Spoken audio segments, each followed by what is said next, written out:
Is suicide among African Americans, and we're talking to Dr. CPoe.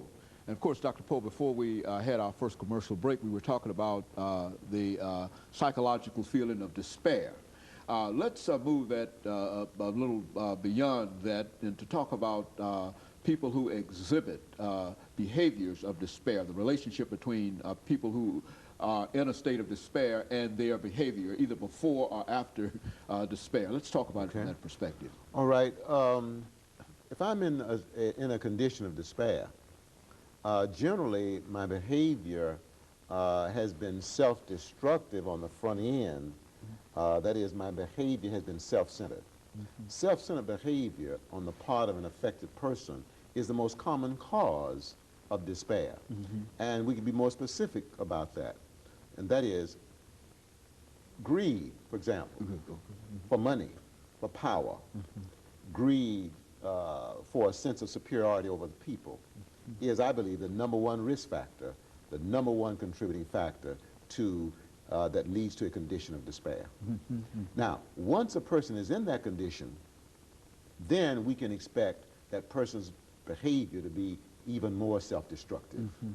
It's like self-centered behavior causes despair, and despair intensifies self-destructive behavior or self-centered behavior.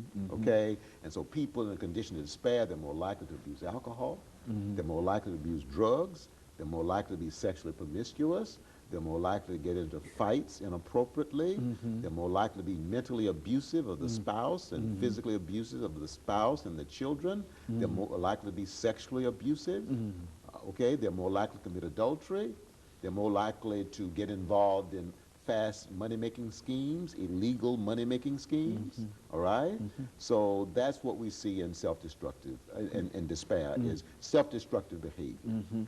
And of course, individuals who become involved in all of these all this negative behavior are more than any other individuals more prone toward a suicidal as well as a homicidal reaction and activity. Is that what we're saying? Yes, because a condition of despair involves a certain amount of spiritual isolation. If I'm in a condition of despair as a result of being self-centered, as a result of doing my own thing, as a result of rejecting the authority of God, then that means I don't have the right relationship with God. And that means that I'm spiritually isolated. And spiritual isolation contributes to social isolation. Okay, so imagine then, I'm in a condition of despair because of persistent selfishness. And so that isolates me, even from family members. I don't feel close to them. I'm there, but I don't feel close. I don't feel close to anybody, all right? And so that increases my sense of alienation. It increases mental, emotional, and spiritual pain. And so I'm likely then to do something to get rid of the pain. And sometimes that's a suicide attempt or a completed suicide. And so, Dr. Poe, when we see all of these conditions developing, when we talk about spousal abuse, when you talk about promiscuity, sexual abuse, and et cetera, these are some of the indicators, you're saying, of an individual who is leading toward destruction of self. And if an individual will destroy self, he will certainly destroy other individuals as well. And so that's the making of a suicide. Is that what we're saying? Yes. Persons who are destructive towards others, who abuse others mentally, physically, financially, politically, all right? If I mistreat others, what that usually means that I'm in a condition which is a consequence of rejecting the authority of God.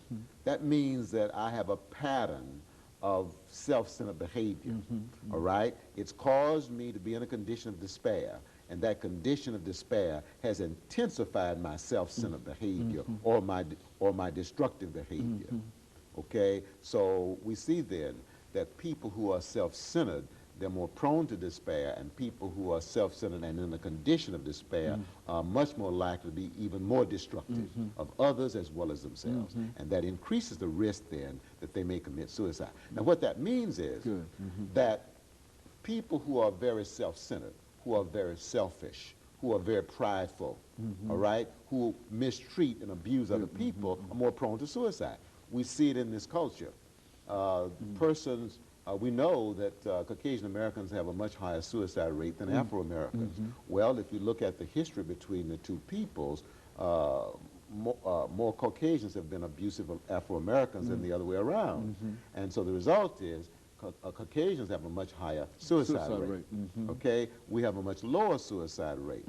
Okay, but if you look at the male-female situation, males are more abusive of females than females are of males. Males have a much higher suicide rate. Okay, if you look at a relationship, the husband or whoever is more abusive will be more prone to suicide. And not only will that person be prone to suicide, he'll also be prone to homicide as well.